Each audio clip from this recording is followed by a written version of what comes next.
দেখুন বন্ধুরা, বেগুন ইলিশটা একেবারে রেডি হয়ে গেছে। আমি কিছু সময়ের জন্য রেস্টেও রেখেছিলাম। দেখুন কতটা সুন্দর দেখাচ্ছে। তো এইভাবে আপনারাও ট্রাই করবেন। আমি এখন দেখুন সার্ভ করছি। হাতে একটা প্লেট নিয়ে নিয়েছি। এই দেখুন,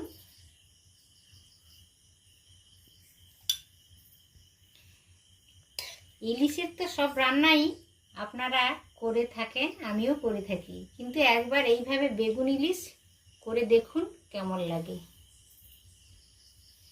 অত্যন্ত সুস্বাদু হয়, ভীষণই ভালো লাগে খেতে। এই দেখুন বন্ধুরা, আমি বেগুন ইলিশটা সার্ভ করলাম, দুটো লঙ্কাও দিয়ে দিলাম। কতটা দেখুন বন্ধুরা, বর্ষাকাল মানেই ইলিশ। একটা বড় সাইজের ইলিশ এসে গেছে বাড়িতে। আজকের ইলিশের রেসিপি হবে। বন্ধুরা ভিডিওটা স্কিপ করবেন না, পুরোটা দেখার অনুরোধ থাকলো। ভিডিওটা দেখতে থাকুন, ইলিশের রেসিপিটা শেয়ার করছি। নমস্কার বন্ধুরা, গঙ্গাসাগরের বনেদি রান্না ও পরিবেশ ইউটিউব চ্যানেলে আমি সবাইকে স্বাগত জানালাম। আজ এক ধরনের রেসিপি নিয়ে হাজির হয়ে গেছি, ইলিশের রেসিপি, বড় সাইজের ইলিশের রেসিপি। তো বন্ধুরা দেখতে থাকুন, আমার চ্যানেলকে সাবস্ক্রাইব করে আমার পাশে থাকুন। আমি ছোট্ট একটা ইউটিউবার, আমাকে সাপোর্ট করুন। তো বর্ষাকাল মানেই ইলিশ, আর ইলিশ মানে ইলিশের বিভিন্ন পদ তো রান্না করে আপনারাও খান, আমরাও খেয়ে থাকি। তো আজ ইলিশের যে পদটা আমি করব সেটি হচ্ছে বেগুন ইলিশ। বেগুন ইলিশ তো খেতে খুবই ভালো লাগে, সবাই করে থাকে। এটা অনেক পুরনো রেসিপি, কিন্তু সবসময় জনপ্রিয় রেসিপি। তো এই 4 পিস আজ আমি মাছ নিয়ে নিয়েছি। এই 4 পিস মাছেরই আজ আমি বেগুন দিয়ে ঝাল বানাবো। তার আগে একটু আগে থেকে আমি লবণ হলুদটা মাখিয়ে নিলাম।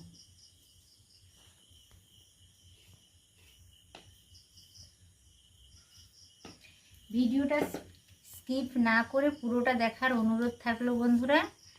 আমি মাছটাতে ঘষে ঘষে ভালো করে লবণ হলুদটা মাখিয়ে নিচ্ছি।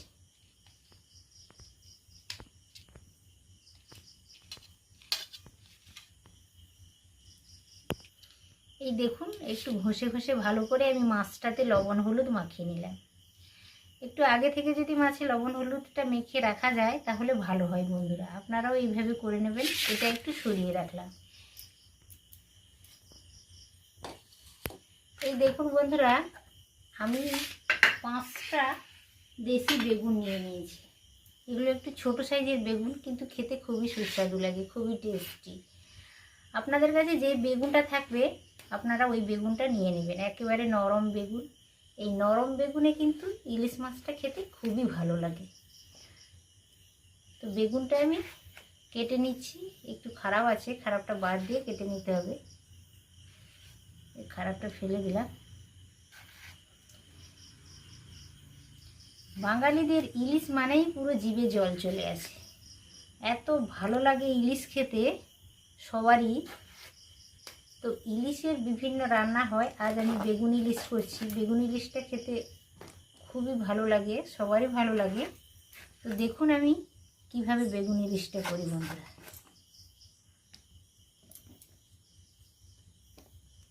তাতে লবণ হলুদ মাখিয়ে 5-7 মিনিট রেখেছিলাম। এই দেখুন বন্ধুরা, ম্যারিনেট হওয়ার জন্য। আর এই দেখুন আমি 5টা বেগুন একবারে ঘরোয়া মানে দেশি বেগুন, ছোট সাইজের দেশি নরম বেগুন আমি কেটে নিয়েছি। তো আপনাদের কাছে যে বেগুনটা থাকবে ওটাই নিয়ে নেবেন। ইলিশ মাছ রান্না করার জন্য আমি এমন কিছু মশলা ব্যবহার করছি না। অল্প একটা বড় সাইজের পেঁয়াজ কেটে নিয়েছি, আর 4-5টা কাঁচা লঙ্কা আধা চেরা করেছি, আর 3টে গোটা রেখেছি। ইলিশ মাছ তো এমনিতেই টেস্টি মাছ এবং খুব সহজে অল্প সময়ের মধ্যে রান্নাটা হয়ে যায়। তো ইলিশ মাছে তো বেশি কিছু মশলা দেওয়ার প্রয়োজন নেই, বেশি মশলা দিলেই ইলিশ মাছটা খেতে বাজে হয়ে যায়। কিন্তু কম মশলাতেই ইলিশ মাছটা রান্না করলে খুবই ভালো লাগে খেতে। আর বেগুন ইলিশ মানেই তো একেবারে মশলা না দিয়েও রান্না করলে দারুণ লাগে খেতে। তো চলুন আজকে তাহলে রান্নাটা শুরু করা যায়। কড়াইতে 1 টেবিল চামচ আমি তেল দিয়ে দিয়েছি। তেলটা বেশ গরম হয়ে গেছে। ইলিশ মাছটা আমি খুবই হালকা করে ভেজে নেব, একেবারে হালকা করে ভেজে নেব।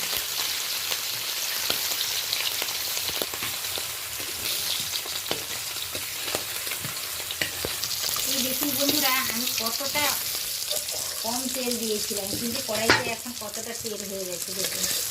ইলিশ মাছ এমনই একটা মাছ অনেকটা পরিমাণ তেল ছেড়ে দেয়। তো ইলিশ মাছ রান্নাও অতি সহজে হয়ে যায়, আর অল্প তেলেও রান্নাটা বেশ ভালো হয়ে যায়, খুব একটা বেশি তেল লাগে না।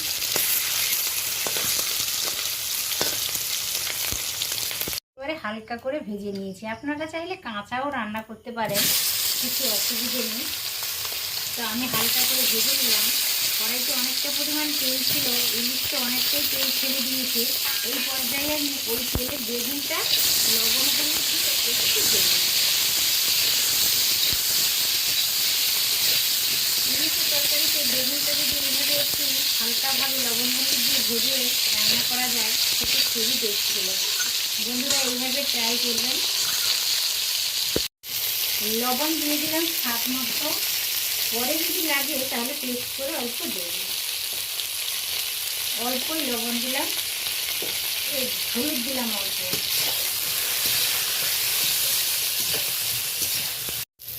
একটা ঢাকনা চাপিয়ে আমি বেগুনগুলো দেখুন হালকা লালচে করে বেগুনটা বেশ ভেজে নিলাম। বেগুনটা ভালোভাবে কুক হয়ে গেছে। এই পর্যায়ে বেগুনগুলো আমি তুলে নিচ্ছি।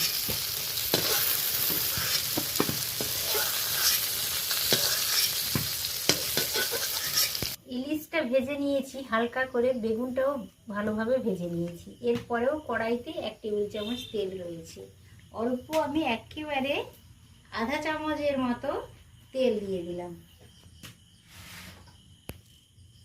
ছোট চামচের 1 চামচ আমি কালো জিরে ফোড়ন দিলাম।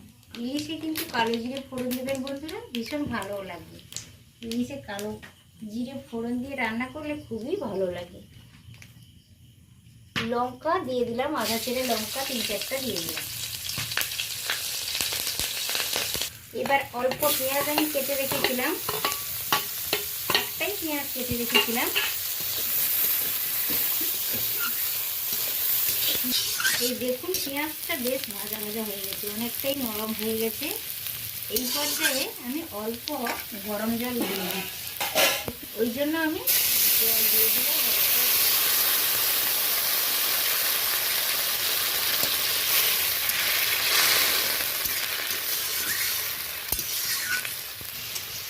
আধা চামচেরও কম আমি দিয়ে দিলাম হলুদ গুঁড়ো। ইলিশ মাছ কাঁচা লঙ্কাতেই বেশি ভালো লাগে, ওই জন্য আমি গুঁড়ো লঙ্কার পরিমাণটা একেবারে কম দিলাম। কিন্তু বন্ধুরা আপনাদের যদি আরও একটু প্রয়োজন মনে হয় তাহলে আরও একটু দিয়ে দেবেন। এটা কালারের জন্য, যাতে একটু ভালো রং আসে, এই জন্য আমি কাশ্মীরি লাল লঙ্কার গুঁড়ো অল্প, একেবারে অল্প দিলাম। আধা চামচ দিলাম ধনে গুঁড়ো, আধা চামচ দিলাম জিরে গুঁড়ো। আর তাই আমি ব্যবহার করবো না বন্ধুরা, ইলিশ মাছে এটুকুই যথেষ্ট। বেগুন ইলিশে আর কোনো মশলা ব্যবহার করার প্রয়োজনই নেই। তো এইভাবে রান্নাটা করলে ও খেতে দুর্দান্ত স্বাদের হয়। এইভাবে ট্রাই করে আপনারা দেখবেন আর কমেন্ট করে আমাকে অবশ্যই জানাবেন কেমন হয়েছে। এই দেখুন কষানো মশলা থেকে তেল ছেড়ে দিয়েছি, এর দ্বারা বোঝা যাচ্ছে মশলাটা ভালোভাবে রেডি হয়ে গেছে। এই পর্যায়ে আমি গরম জলটা অ্যাড করে দেব। গরম জল দিলে পরে তরকারিতে টেস্টও ভালো আসে আর রান্নাটাও খুব সহজে হয়ে যায়। বেগুন ইলিশে বেশি জল দেওয়ার প্রয়োজন নেই, আপনারা জলটা বুঝেই দেবেন, কারণ বেগুনটাও আমি ভেজে নিয়েছি, ইলিশটা হালকা করে ভাজা রয়েছে। যেমন ঝোল খেতে চাইবেন তেমনভাবে জলটা অ্যাড করবেন। এই দেখুন তরকারিটা ভালোভাবেই ফুটে গেছে। এই পর্যায়ে আমি ভেজে রাখা মাছ আর ভেজে রাখা বেগুন সবটাই হালকাভাবে একটু সাবধানে অ্যাড করে দিলাম, যাতে মাছটা না ভেঙে যায়। একটু হালকা হাতে নেড়ে নিচ্ছি। আর এটা ঢাকনা চাপানোর কোনো প্রয়োজন নেই, বেগুনটা যেহেতু ভালোভাবে কুক হয়ে গেছে আর কোনো প্রয়োজন নেই চাপা দেওয়ার। হালকা হাতে একবার নেড়ে নিলাম বন্ধুরা। তরকারিটা একেবারে সার্ভ করার জন্য রেডি হয়ে গেছে। এবার আমি উনান থেকে নামিয়ে দেব। বেগুন ইলিশে হালকা ঝোল থাকলে বেশ ভাতে মাখিয়ে খেতে বেশ ভালো লাগে। এই পর্যায়ে আমি 3টা কাঁচা লঙ্কা দিয়ে দিলাম। এটা অপশনাল, আপনারা দিতেও পারেন নাও পারেন, কোনো অসুবিধে নেই। কিন্তু ইলিশ আর কাঁচা লঙ্কার সাথে একটা ভালো যোগ আছে, কারণ কি ইলিশ আর কাঁচা লঙ্কার গন্ধটা তরকারিতে এত ভালো আছে বন্ধুরা, কি বলবো। এই দেখুন বন্ধুরা, বেগুন ইলিশটা একেবারে রেডি হয়ে গেছে।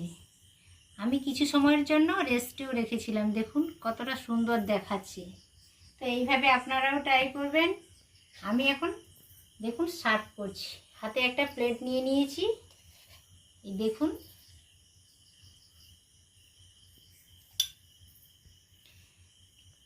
ইলিশের তো সব রান্নাই আপনারা করে থাকেন, আমিও করে থাকি, কিন্তু একবার এইভাবে বেগুন ইলিশ করে দেখুন কেমন লাগে।